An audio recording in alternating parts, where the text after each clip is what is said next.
Welcome to the 10-Minute Treasurer. My name is Jeff Pospisil. And in this video, I want to help your church prevent fraud. So fraud happens. It happens even in good churches. And it's unfortunate. And it's not always just bad people, but sometimes it's people put in bad situations that end up committing fraud and stealing from the church. And so here I'm going to share with you the number one way to prevent fraud. And that is by doing that annual audit. Most churches either have it as part of their denominational rules or their bylaws that you have to do an annual audit.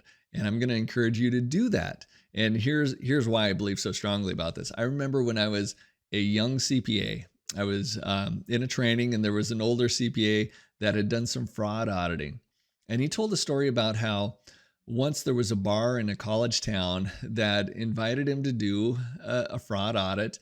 And he introduced the auditor to the staff and just said, this is going to be a slow night. It was like a Tuesday night or something like that. And he said, don't worry about it. This guy, he's an auditor and he just wants to watch and see how we do business. So the night went on, the auditor observed everything. And then the next day when the staff came in, the owner decided to go ahead and call everybody together. They had a meeting. And at that meeting, the owner fired everybody. And why did he fire everybody? Because even though it was a slow Tuesday night, the bar had record profits, meaning that they were stealing so much from him that even on their busiest nights, he was not making as much money, not nearly as much money as he could even on this slow Tuesday night. And that's one of the powers of an audit is that people are less likely to misbehave, do things that they know is wrong when there's somebody looking over their shoulder. And the audit is a way of looking over people's shoulder. So one of the things I have here for you is a resource to help you actually maybe do the audit. I do have some audit guides. I'm going to put those links in the description, but I have this church audit report that I think is a tool that might be able to help you and your church at least get in the rhythm of performing the audit and then reporting on it.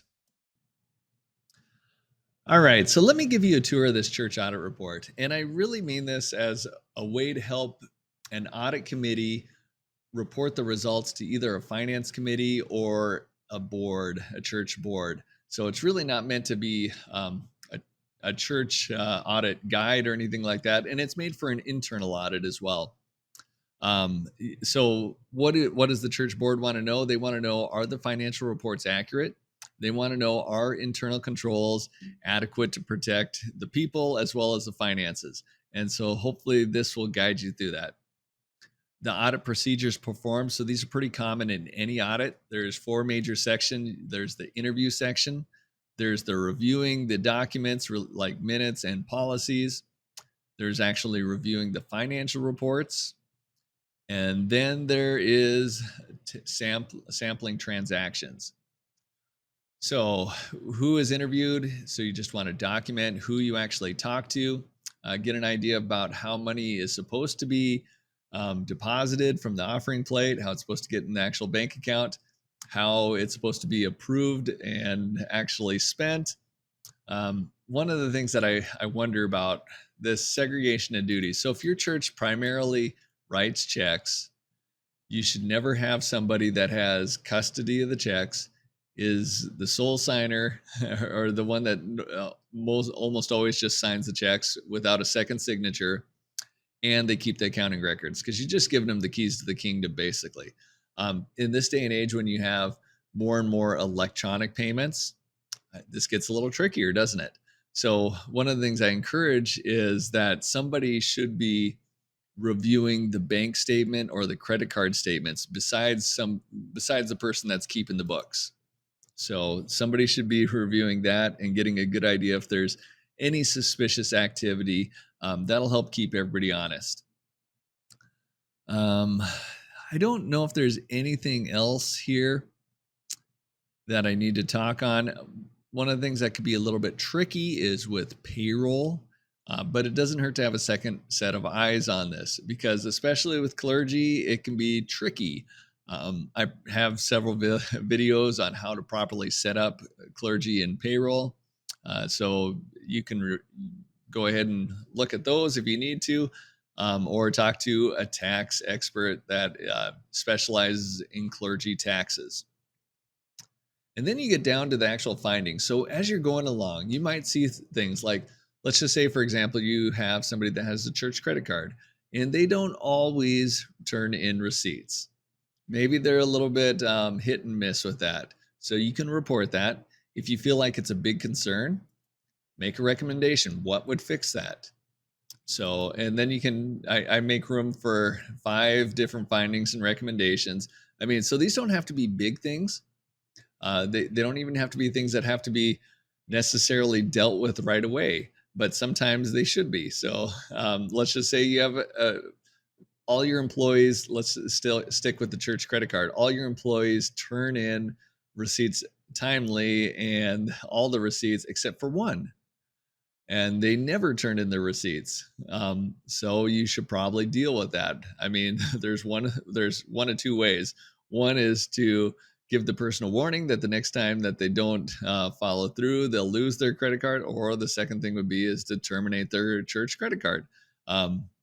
A church credit card, I always want to say, is not a right; it is a privilege, but it comes with certain expectations that you would turn in receipts in a timely manner. And then I just get down to the bottom is the conclusion, and hopefully you're able to check this one, that the financial reports are reliable, internal controls are in place with little or no concerns. So that would be the highest level. The other one is financial reports are reliable, but there are some major concerns. There's at least one major concern that we need to deal with, or financial reports have significant errors, making them unreliable, but internal controls seem to be in place. So this one might be, so for example, I remember I had a church that hadn't looked at their balance sheet ever since they moved to QuickBooks.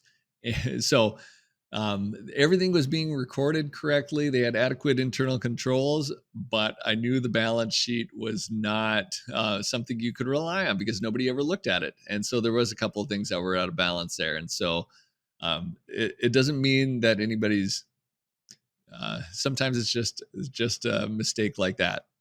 And then there is the last one, and this is the most serious one. There are significant concerns about the reliability of financial statements and the internal controls. And then I just added a little signature field here. And if you click on that, it'll let you fill it out. Also, you could just print this, by the way, and then fill out the date that you're signing it.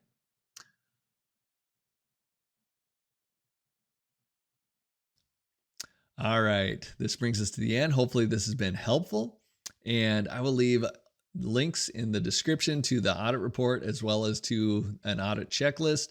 And just one other thing I want to mention.